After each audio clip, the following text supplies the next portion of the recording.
Hola, soy Sabina Tur y soy la responsable del Departamento de Facturación de Balearia.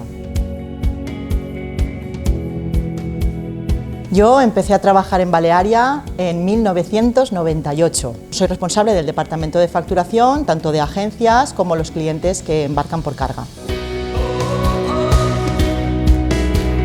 Yo creo que no es cuestión de empoderamiento. El quererse uno mismo y respetarse es el mayor empoderamiento que puedes tener. No es cuestión de pensar si hombre, si mujer, si blanco ni negro, no.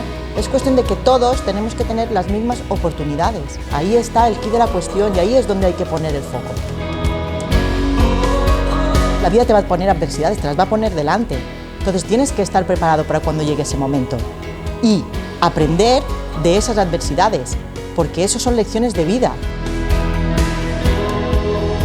Hay una frase que una vez un compañero nuestro, Mascarell, dijo, y es que si uno piensa que algo no es posible, automáticamente lo convierte en imposible.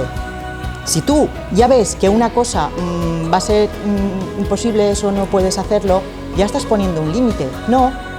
No hay que poner limitaciones. Todos somos capaces de todo, hombres y mujeres. Puedes ser madre, puedes ser trabajadora, puedes ser ejecutiva, puedes ser lo que te propongas.